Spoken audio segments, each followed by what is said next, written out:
Welcome to Man About Danville with Logan H. Gurman, a podcast for Danville, Kentucky and beyond. Conversations with friends, and you get to listen. Brought to you by the Logan Company, a commercial and residential real estate brokerage for Danville and Central Kentucky. 80% Danville-centric, 20% eccentric.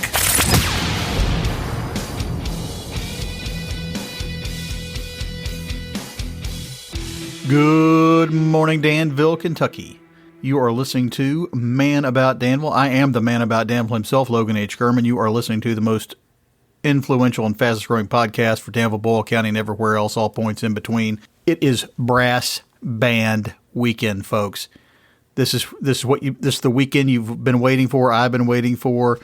This is the weekend we get to go back outside. The governor's lifted his restrictions. Life gets back to normal this weekend, the most exciting weekend in Danville every year. When I started this podcast, I was coming up with a list of ideas and a list of people I needed to talk to. Number one episode I knew I had to do was the Great American Brass Band Festival episode. This is it. So let's get right to it. Here we are with my guests, Missy Angolia, Patrick McClure, and Tom Tye. Today I'm joined by Missy Angolia, who is the director of the Great American Brass Band Festival, Tom Tye, the current president of the board for the Great American Brass Band Festival, and Patrick McClure, the immediate past president and current vice president of the same. Thank you all for being with me today. Thank you for having us. Thanks. When I first had the idea to do this podcast, the first thing that came to mind was the Great American Brass Band Festival. Of course, life happened, events conspired, and we didn't get to have one last year. There was great sorrow and weeping in Mudville, but all that has changed. The show must go on. The Great American Brass Band Festival returns in a new format this year starting on June 11th, and you guys are here to talk about it. What do you want to talk about first, Missy? Well, we'll just go through the whole weekend, I guess. Let's talk about the bands. What bands are going to be there? Oh, we have several bands this year. A few new folks, a few returning favorites. So, first of all, on Friday night, we have a local band, Power Play, that is going to be rockin' Wisiger Park stage. For those that don't know, Wisiger Park is the courthouse stage. I've actually had several people ask me that. So, right there in front of the courthouse. They will be playing from 8 to 10, and then on Saturday, we have the Dublin Cornet Band, everyone's favorite Storyville Stompers. They will be in the parade as well. The 202nd Army Band, St. Louis Brass Band, Advocate Brass Band, Five Lakes Silver Band, the Todd Hill Orchestra, and the Baja Yetis. How many is that total? 8, 10 different bands? I believe it's 8 on Saturday. 8 different bands on Saturday Yes, alone. from 12 to 10. Depending on how on schedule we are. Well, my understanding was the NABBA bands may have some collaboration stuff going on too. So you'd have bands without a title, a jam session, for lack of a better word. Are those going to be local guys jamming together, or? Somebody remind me what NABBA stands for. I will, so NABBA is the North American Brass Band Association. Okay. And they worked with our musical director, Dr. John Strobe. So the NABBA bands, every year they have a championship in April. Obviously, they did not have one last year, and they weren't able to have one this year. So because those bands haven't been out and about playing all year, there were several bands that said, we just want to play. We invited them. They're coming down to visit us. They're playing, staying in the dorms. So we're providing dorms for them at Center College. And they're just coming to play. See each other bands play, get out, dust the bunnies off, the cobwebs off their instruments. And they're just going to come down and have fun with this. All right, so everything kicks off Friday night, downtown Main Street in front of the courthouse, Wisiger Park with Power Play. For those who don't know, those are almost all local guys. Yes, they are. And it's pretty cool. They are not only are they local guys. I think if I'm correct, they had a band in high school in the late 60s. I'm going to say 70s. Okay, and tell late them 60s, early 70s. I'm going to tell them you said 50s, but yeah, I think early 70s would be about right. So it's Eben Henson, it's Bill Bandy, past executive director and now a board member, and I'm just Pat Morley, Eben Henson. I thought I said him already. Pat Morley, Sam Carr, and Taylor Harmon. Barry Harmon. Barry's in there as well. Let's make sure we say Barry. I'm leaving out one of the horn players, and that's. But yes, it is a very local band. And so, but they consider themselves rock and soul with horns. So they have, I think it's 3. They have a horn section, so it's still in the more than 3. Yeah, and I think they've there's some people that rotate or they've lost some here and there, but so it's a horn century. You know, they like Chicago and things of that nature, so they'll come out and play some, 70s, 60s, 70s tunes. And additionally, Missy, I know we have Scott Kirby as a street performer. Do we have any other street performers scheduled to be? We do have Scott Kirby. He is coming back. He's played several years. What he's going to do is he plays ragtime piano, so he is actually going to play in between sets on Saturday. So as the bands get changed over and everything like that, he will be roving, sometimes in front of the stage, sometimes in front of the courthouse doors on Main Street. So we'll have him at different places to kind of entertain people before the next band hits the stage while we're moving chairs and music stands and all that jazz. I'm sure he'll be down by the vendors. Yeah, it's kind of what he wants to do and how we can get him moved and everything like that. Building a little trolley for him right now to. His piano's mobile, so wherever he wants to play, we can put that piano. Yeah, we can make it work. City, he's in place of Circle City, is that right? Yeah, unfortunately, they weren't able to come. Circle City wasn't able to come this year, which is everyone loves them. The clown band. Right. But we actually do have a clown band in the parade. You do. And that's March Madness out of Lexington. Excellent. All right. On Friday night, are there going to be food trucks downtown? So Friday night is actually I'll start at the beginning, if that helps. We'll be kicked off with the Gallery Hop, and that's at 5:30. The Arts Commission puts that on. So there'll be several artists outside. Few of the location stops will have musicians inside. So that's first. Then our sponsor reception is invitation only, but is from 6 to 8 at Central Kentucky Federal Bank. So they host that and sponsor that. Harvey's will be providing the food for that in kind. So that's awesome. We also have the swing dance at the library, which will be going on 6:30 to 8. So the Walnut Street Ramblers will be the music there. They've done it for the last several years. That's in the library parking lot? Yes, and there will be no rain plan for that, thanks Rona. So outdoors only. Normally they would come inside if it rained, but not this year. To answer your question, other than the beer truck will be there, the Pepsi truck will be there, but in terms of food vendors, actually what we would really like, we've done throughout coronavirus, we've done the Dinner in the Park series, which has led to some innovations the city has allowed in terms of what you can bring in and out and everything, and we appreciate that. So what we're really hoping is that people will go to our local eateries, whether it's Harvey's or the Pizza Pub or Copper and Oak or whatever else you like downtown. They're all going to be open, and they'll I'm sure all have like kind of almost boxed to go things, which they do anyway, but they are aware of what's going on and will be prepared to hopefully service everybody that way, which I think is a great thing. Mm-hmm. It's a wonderful way to bring them in on Friday without competition. I think they're all open on Saturday too, but Friday's sort of their show, and I think that's a great thing. Definitely encouraging everybody to have dinner downtown and then come enjoy the show. But we will have the beer draft trailer open, and all proceeds from those purchases go directly towards the festival. So come on down. Are there going to be any other vendors? No, not on Friday. Not on Friday. We'll have the merchandise that will sell our pins and posters and things of that nature during the concert, but it's just going to be us. Then Saturday morning is probably my favorite part of the whole shebang. Growing up, my grandmother moved to town, and we would come in, and she would walk with us downtown for a parade. And when you go to Disney World and they have their Main Street parade, that is a cheap imitation of what this town does organically. So what time is the parade? 11 o'clock. 11 o'clock. 11 o'clock right, sharp. Right on Main Street. Except it's run in reverse order this year. So let your folks know that instead of running from Constitution Square toward Center College, it is starting at Center College, Maple Avenue, and running to the courthouse. So it's running west to east instead of east to west. Because there's no main stage at Center this year. Where is the main stage then? At the courthouse. At the courthouse. At the courthouse. Mm-hmm. Okay, so everything's happening at the courthouse. Correct. Yes. I will be honest, if we had known that things would improve so much in the last month or so, we might have looked at that differently, but these were decisions that had to be made in February and March, and we were doing the thing that would be the safest. Excellent. So, And I think maybe moving to the courthouse, we'll have to see how the crowd works out. Could be somewhat refreshing in that this is that gives us a local venue that the community, it's the community's dime at the courthouse. It's city, county property, and let's see if we can use that, put it to good use. we've always had a secondary stage at the courthouse, and in years past, actually, they were nice enough to let me MC a shift at the For Bayou and Brass, wasn't it? or it was Saturday morning. This was Saturday morning. I did Bayou and Brass. Oh. They were working me up. It's kind of the minor leagues of MC. They were just giving me a test shot. Give me an opportunity.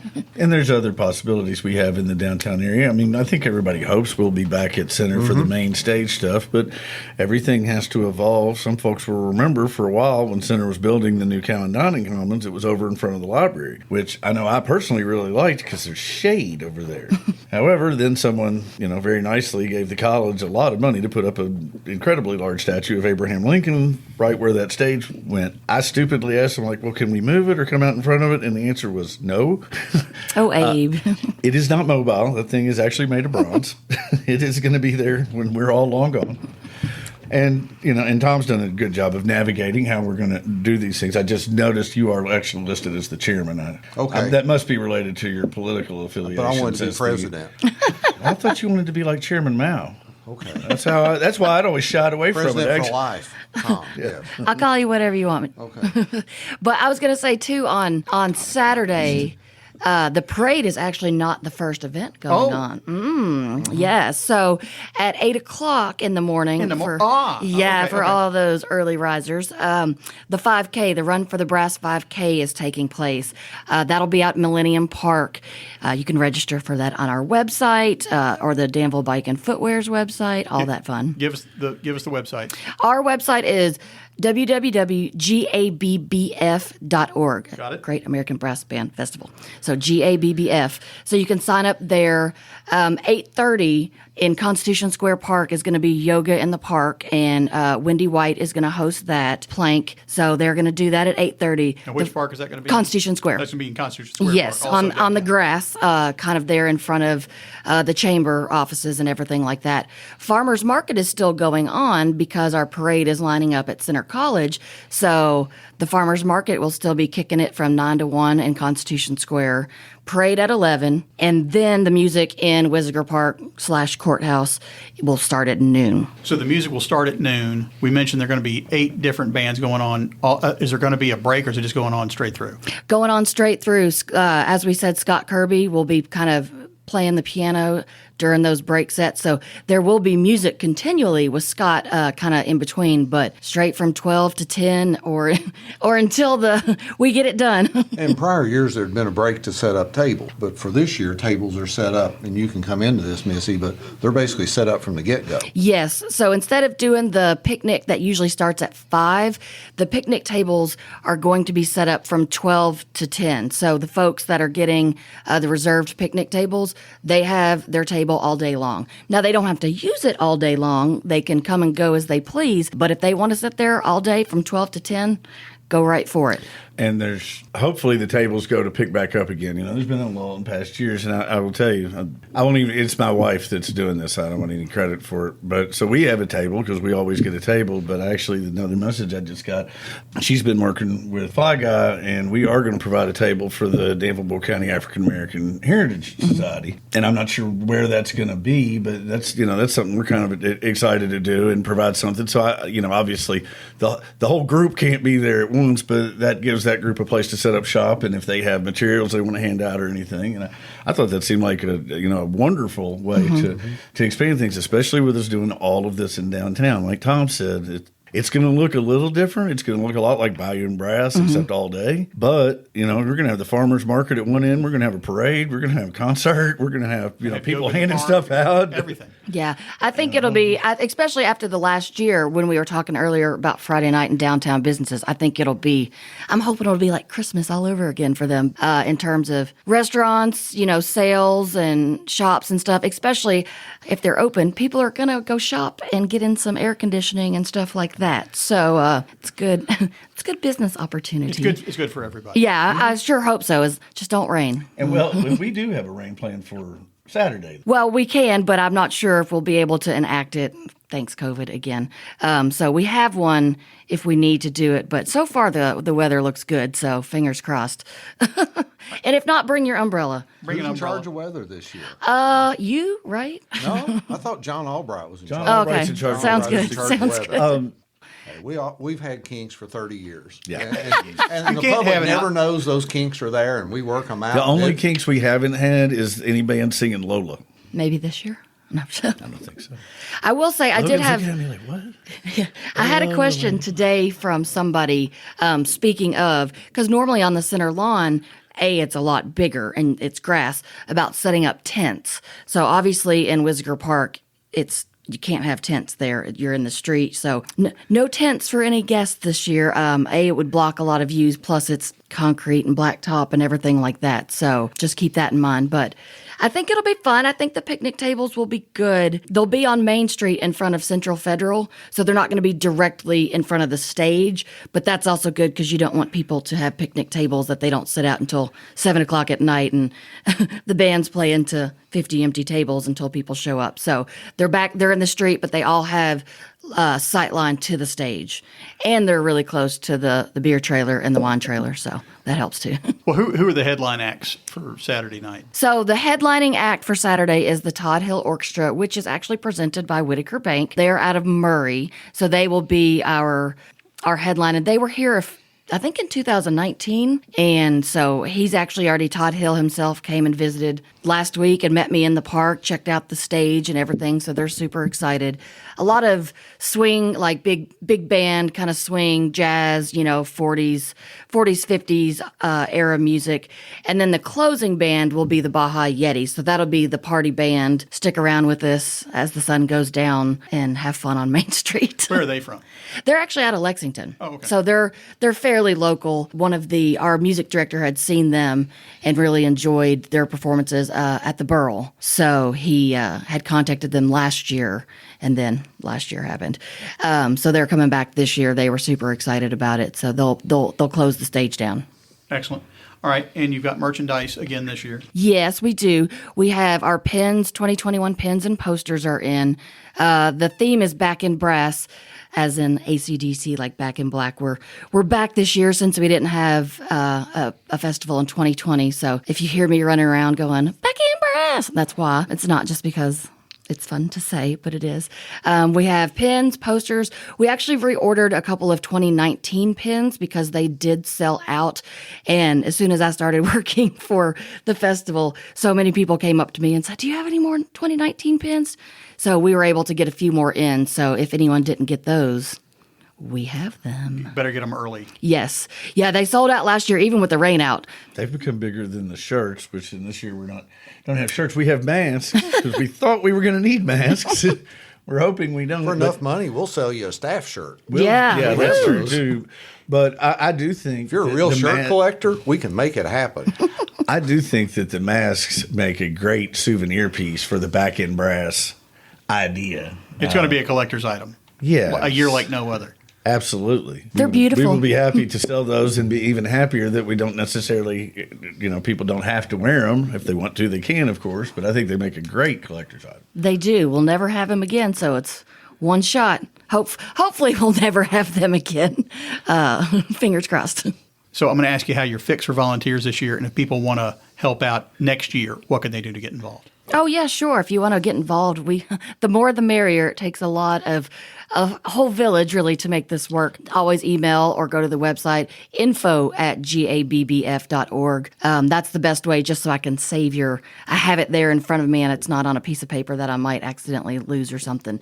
But we have volunteers for setup on Friday, Saturday, merch tent, Pepsi tent, trailer. We'll put you somewhere if you want to help. We have no problem with finding a place for you. It takes a small army of volunteers to make this thing happen. So I know but you've been pretty well stocked with volunteers this year. So far, it's been a little bit harder. Just there's a few things. I think normally we work with North Point with some volunteers, and that they're not allowed to do that this year. So things of that nature, but we don't have as much setup this year, which is one of the reasons for the scale down and the move also. So we do have opportunities, but it does. I mean, our key volunteer, Tom doing the parade, just it's a ton of people that make it work. It's just me in the office, but it's not just me, trust me. Well, and I will say if people showed up Friday night or Saturday night wanting to help us pick up trash and for sure. Those things, but that is a segue. There is one volunteer who we are missing. For sure, yeah. I don't know if you noticed one of the things we did on our poster this year. Brandon Long at the Arts Center designed it. We lost Jim Rankin last December, and he has been with the festival since the inception. Working logistics and with every other civic organization. Yeah, for sure. So we're missing him. He knew where everything was. If you asked him where something was in storage, back right corner, or something. So he knew where everything was. Kind of the person that always knew everything.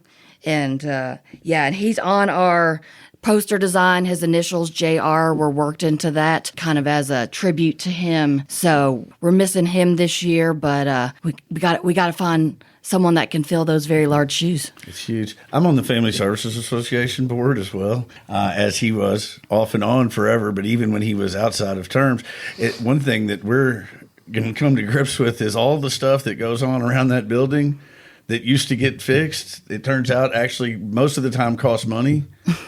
So I don't know what we're going to do unless we can find somebody else who likes just doing stuff like that for free and out of the goodness of their heart. I mean, if Jim had a flaw, it was that he didn't know how to say no. Mm-hmm. So he is dearly missed by a lot of folks, us included. The other thing that the brass band runs on is sponsorships. And I know so many community organizations and partners work with you. Who are some of your major partners? Yes, we definitely do. We couldn't do it without sponsors and our volunteers. They're all amazing. City of Danville is and the Bull County Fiscal Court are our, main top festival sponsors, and we couldn't do it without them. So we thank them. And even, just the city, not even financially, but helping, get electricity correct in Wisiger Park, the police department. Yeah, the police department. Chief Gray works with us. He's on our board. He goes over and beyond to make everything happen, from street closures, permits, everything like that. So they are two of our top. Farmers National Bank has been an amazing supporter. So they're tried and true, and we thank them. This year we have a new technology provider that is providing all of our website hosting, and we'll do pictures and everything at the festival, and that's the Idea Farm. So they've had their money's worth this year because we implemented a new website. So they've helped me create all that and done a lot of the back end stuff, because that is not my forte. I can edit the text and maybe throw in some pictures, but everything else they did. So, and then we have some wonderful major sponsors like McClure and Bailey. Thank you, sir. Thanks, Jenny. Thanks, Jenny. It's always the woman, right? And we've got Central Kentucky Federal Savings Bank. We've got Whitaker Bank as our presenting. There are, as I mentioned earlier, Todd Hill. There are presenting band sponsors, so that we thank them for that. I'm trying to go down the list here. The Sturgill Foundation helped this year, and who am I missing? Bob Allen. We've got the sponsorship is. They're all on our website. We have so many sponsors from top to bottom, even, down $500 level. We have lots of donors just in the city, mail outs and stuff like that. People that donate $25, $50, $100. So we have a list of those people that I keep. It's just, I want to say there's over 70 sponsors. Does that sound right? It's a true, community-driven event. We're the only thing like it as far as we know. There may be some others that are free, but it is worked by the people in Danville and Bull County and Harrodsburg and some other surrounding places. It's funded by not only the tax entities, the City of Danville and Bull Fiscal Court, but also even individually some of those members, and then just everyday people, whether it's because they're helping, run electric lines, or because they're putting up money, or both. A lot of them, it's both. Well Stone. Yeah, we couldn't do anything without Quail Right, Stone. without the Albrights. They've been not only, like I said, financially, but in-kind services, elbow grease, everything like that. The Visitor Center, the Danville Bull County Convention and Visitors Bureau, they help with marketing. They do the info booth and contribute financially. Advocate Messenger, obviously, the Advocate Brass Band is named after kind of them back from when the festival started. They do the festival tabloid, the little magazine that comes out, which should, I think, be coming out either the Friday before the festival or the Tuesday of the festival. So they'll doing that again this year. Pepsi, G&J Bottling Pepsi has been a sponsor for, a long Wally time. And yeah. Lee Gross. Yeah, the banner individually as well. Yeah, the banner that's in front of City Hall right now. Pepsi provided that, I think, a long time ago. It was hand painted, from what I understand, and the dates just get changed on it. So we've got them. We've got some anonymous sponsors too. So we'll just say thank you to those folks. Center is always a big sponsor. This year, obviously, it's a little different just because of not having the festival on the lawn. But they have still been working tried and true with this to get the bands in dorms. They provide the lodging for a lot of the out-of-town bands. Yeah, all of our there's a few folks in hotels, but those are kind of like soloists or individuals. But the dorms, without them in the dorms, I don't know where else you house a 35-member band times 5 or 6. So we're working on that right now, getting those dorms all settled for the folks this year. So that's always been awesome, and we appreciate that. If you'd indulge me, a quick war story. I think a lot of your listeners are going to know my aunt, Nancy Caudle, was a very early supporter of the festival. It is part of what led her to the quote you see on some of the water towers, Danville, quite simply the nicest little town in America. She was actually buried in her favorite brass band nice. Festival t-shirt. We continued to work. I've worked the festival almost every year.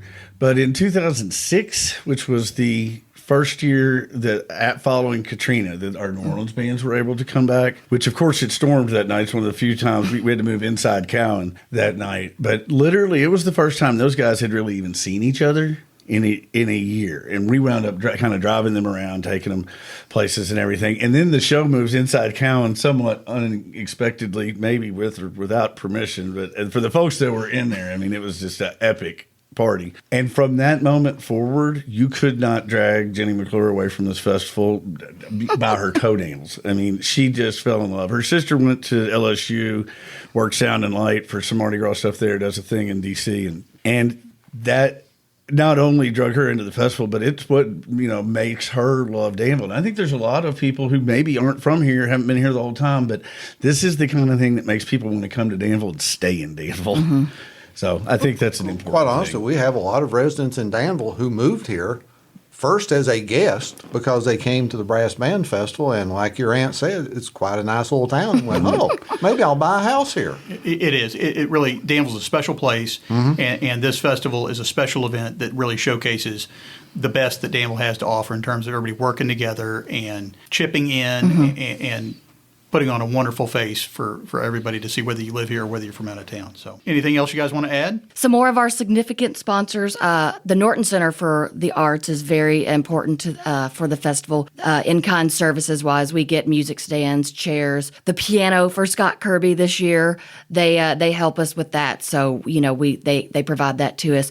Also, the Bull County, the band, Bull County High School Band, we have some of the larger instruments that don't travel well. They help us with those instruments for the bands, big timpanis. Like all sorts of good stuff. And the xylophones. Yeah, and I will tell you, this is kind of an in-kind service, but I want to give her their organization a huge shout out because I was going through storage and merchandise stuff with them the other day. Is Martha Kerball King and Kerball Rhodes and Butler, because she has been with the festival for a while. I believe she was on the board and then had to kind of transfer off as she became our festival accountant. Provides a lot of that in-kind services as well as running the merch tent. She was down and dirty with me in storage yesterday and all the dusty boxes and everything like that. So she's a good person to have because she's she knows a lot, and she knows how much stuff costs too. She dots the I's and crosses the T's. She definitely does. She So also helped with those applications this year. yeah, a lot of applications, all the PPP applications. She's been super instrumental in helping the last get in and out, keeping the doors open, the lights on for brass band the last year since we weren't able to have it last year. So she's been a soldier. Only chairman to never host a festival. I know. Claim to fame. Are you going to get a do-over? Not yet. I think I roll off. The one year they put you in charge. Yeah, look what did you do, man? I know the year that Patrick was the board chair and I came on the team. I think we did a pretty good job of I know. holding things You together. held it in the road. Yeah. Under overwhelming It circumstances. very easily could have just, gone away after a year of not happening. Well, and let's not forget that was coming off a year that we did have to make an emergency decision to move into the parking garage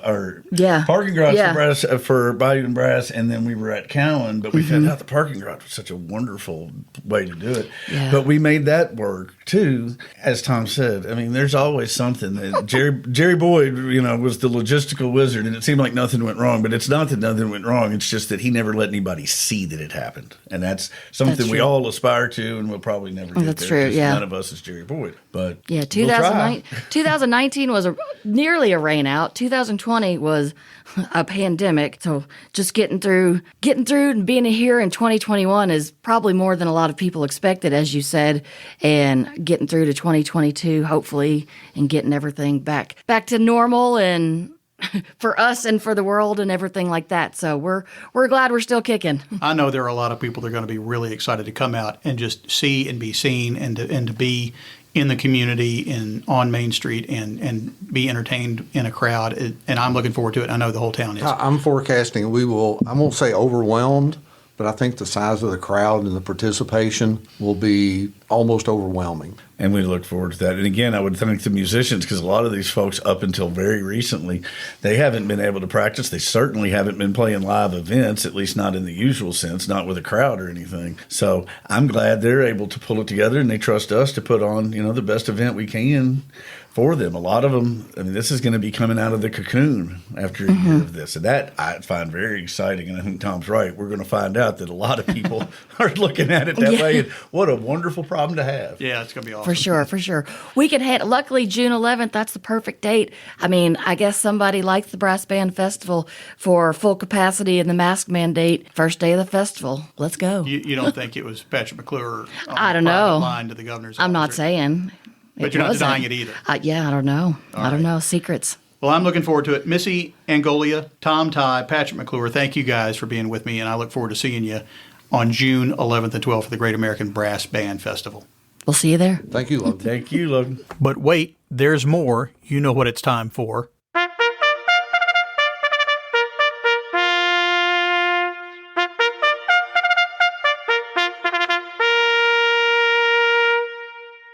What's up, Danville? Danville. Speaking of brass band music, the Call to Post bumper there performed by virtuoso trumpet player Chris Martin. You can check him out way back on episode 6. Not a lot to cover here, but I do want to wish the Boyle County track and field team the best of luck today at state, including my own son who'll be participating. They've had a great season thanks to all the coaches, all the students, and everybody involved with the Boyle County track and field program this year. Also, congratulations to the Danville Admirals baseball team and the Boyle County softball team. Both those teams won their regional tournaments, and they will both be going on to state. Also, special note, since we recorded this episode, Scott Kirby, the troubadour piano player, has had some family issues come up and will not be able to perform while the bands are tearing down and setting up. So please know that our thoughts and prayers are with him. What else do you need to know for What's Up Danville? Man, it's Brass Band Festival. Get out, go enjoy it, get some good food, have something to drink, and enjoy all that fabulous music downtown and everything that this great town has to offer. My thanks to Missy, Patrick, and Tom for joining me. I'll try to put a link to the GABBF.org in the show notes. Do you want to get in touch with me to talk about real estate or the show? Do you have an item for What's Up Danville? Let me know. ManAboutDanville@gmail.com is my email address. You can find me on the website, ManAboutDanville.com. Instagram, ManAboutDanville, Twitter handle, ManDanville. Got a Facebook page, too. You can find this podcast on Apple Podcasts, Spotify, iHeartRadio, Google Podcasts, just about anywhere else. Please pass it along to your friends. If you have a moment, hit the subscribe button, hit the like button, or give me a rating or review. I appreciate all of the feedback. All right, that's all I've got. Until next time, shop local, eat local, be well, have a good brass band weekend, and thanks for listening. That's it. We're out. Thanks so much for listening. We really appreciate it. Subscribe to Man About Danville wherever you access your favorite podcasts, and be sure to tell your friends about us. You've been listening to Man About Danville with Logan H. Gurman, brought to you by the Logan Company, a commercial and residential real estate brokerage for Danville and Central Kentucky. Know someone who would be a good guest? Want to be a guest yourself? Have an idea for the show? Get in touch with us. Find all our contact information on the web at manaboutdanville.com. Thanks for joining us.